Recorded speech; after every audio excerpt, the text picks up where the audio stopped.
The word of the day. Hi guys, the word for today is lekarz. Lekarz, which means doctor. Let's use now this word in a couple of sentences. Lekarz przebadał dzisiaj 20 pacjentów. Lekarz przebadał dzisiaj 20 pacjentów.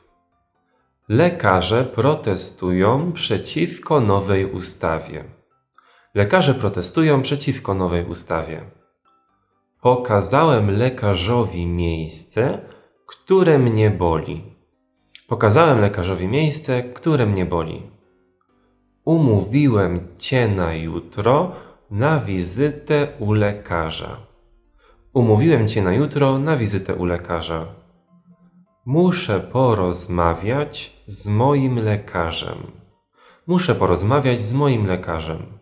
What's up? If you enjoyed this video, remember to give me a like and subscribe with the notification bell on to get more content and learn Polish language. To practice this new word, I dare you to use it in a sentence in the comment section below. And that's it. Do zobaczenia.